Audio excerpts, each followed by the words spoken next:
Hi mga ka-traders! Sa video na to, mas magpapakilala pa ako sa inyo para syempre mas mapamiliarize kayo dito sa ating financial consulting firm and then definitely sa akin po mismo, no? Kaya naman kung interesado kang malaman lahat yon ng aking sasabihin, panoorin mo na buo ang video na ito. Ayos? So pero bago natin simulan talaga to is, ayan mo na, mag-like ka na, mag-subscribe ka na, hit mo na yung notification bell button kasi discuss tayo about finance, economics, business, and other youth empowerment contents that might be helpful to our kababayans, no? Kaya naman mag-subscribe ka na, yan, follow mo na ang aking mga social media accounts, okay?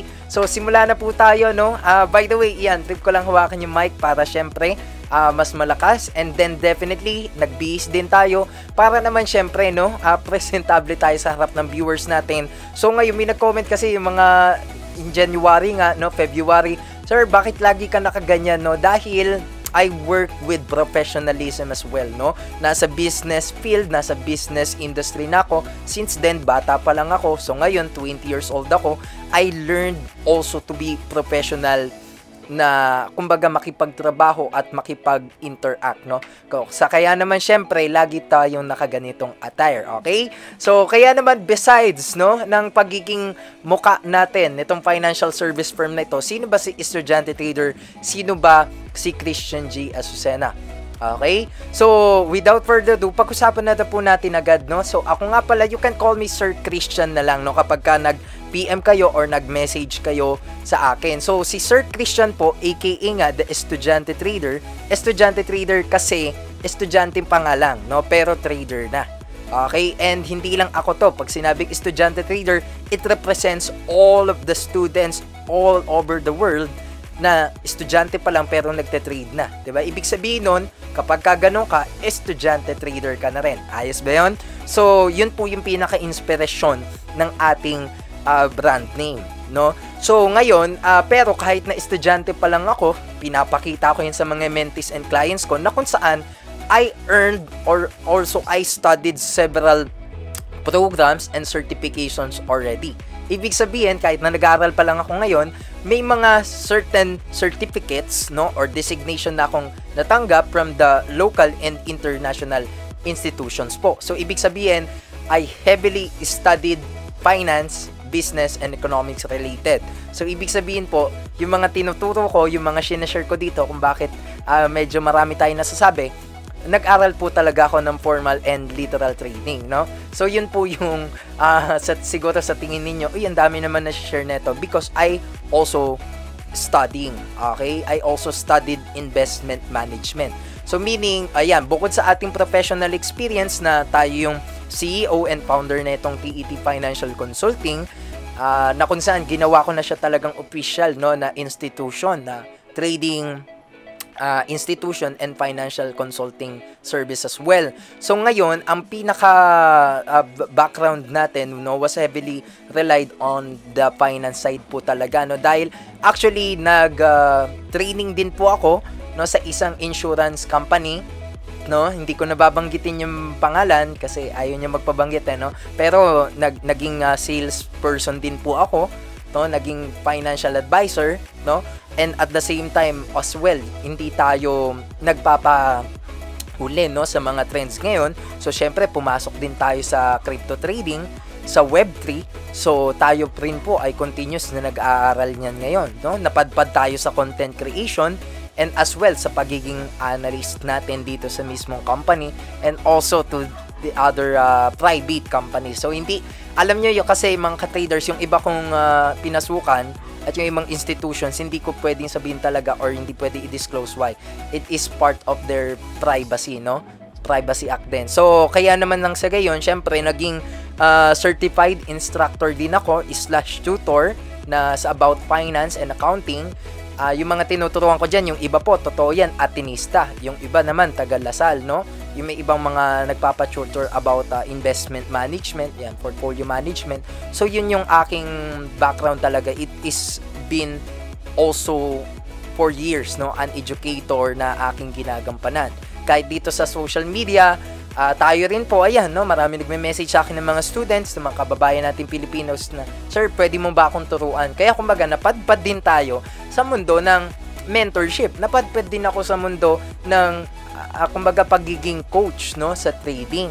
no? Pero syempre, yeah, maraming magagaling na coach, maraming mga edukado rin. Pero ang point ko lang din dito is tayo, we try or we tend to share our most valuable experiences based on our learnings na that we got from those institutions and from my knowledge, skill set, and experiences as well.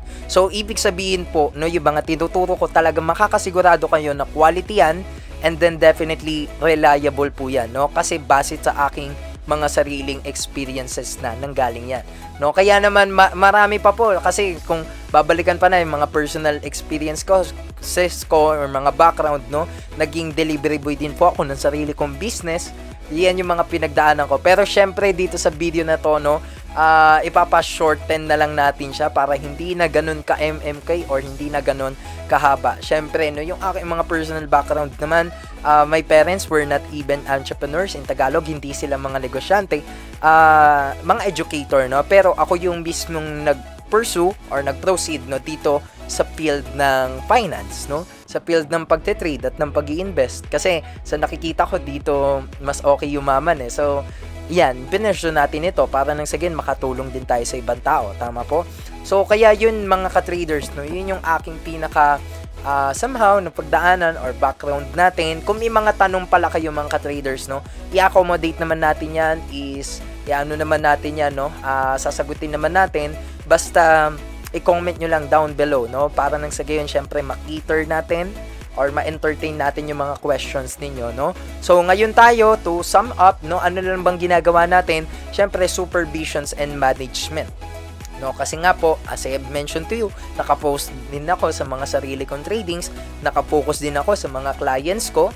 This is also an advisory firm, no, investment advisory. So we are conducting or we are doing some investment researches, advising also our clients. Okay? But we do not offer an investment. Ayan na. So hindi tayo nag-offer ng investment, hindi natin tinetrade yung pera ng mga clients natin, para po maliwanag dito sa video na to. Okay, so ako po, ang goal ko as an financial analyst and as an investment advisor ay mag-advise lamang, mag-guide lamang ng mga clients, mag-coach at mag-mentor, no? So pero never kong pinakilaman yung kanilang kapital, no, yung kanilang investment decision making. Kumbaga talagang nag-a-advise lang tayo as best as we can to be able to have a sound financial and investment decision making, no, para sa aking mga clients. So yan ang buong loob natin na ginagawa, no, dito sa ating company, no, dito sa ating financial consulting firm. At syempre marami pa akong racket, marami pa tayong ginagawa yan, no, instructor and tutor din ako sa mga iba't ibang institutions, no. So marami pa tayong ginagawa. Actually, I'm planning to enroll sa Ateneo Graduate School of Business, no, mga 1 year, 2 years na lang, no. So kaya yun lang mga ka-traders, yun yung aking professional and educational background. I also studied investment management. Yan, uno din ako sa business law. Medyo marami na talaga tayong inaral, marami pa tayong matututunan din, naniniwala ako, no? So talagang continuous learning lang, continuous risking and continuous exploring para nang sa gayon makalabas ka dun sa box mo. Yun yung I try to do, no, all of those things at age 20. No, ibig sabihin sa edad na to gusto ko mag-try, mag-explore, pero yung mga magagandang bagay, no, yung mga fruitful ang kakalabasan, no. So yun lang mga ka-traders, I hope na inspire kayo dito sa aking kwento, no. I hope na inspire din kayo sa mga sineshare nating contents, no. O nakaganto tayo dahil nga trabaho na po ito, no. Baka naman may ibang magsabi diyan, no. So hindi po, no. So tayo talaga ay nasa sales din tayo. So, kailangan talaga presentable ka dyan kapag ka nakikipag-deal ka, whether it is online or physical, no? Or tinatawag natin na transaction is what we call as traditional pa rin, diba? So, kaya yun lang mga ka-traders. Ayan, so over 10 minutes already. Maraming salamat sa panonood. This is the Estudyante Trader. I hope you know me more already, no? So, yun lang. God bless you all and see you on my next vlog. Bye-bye!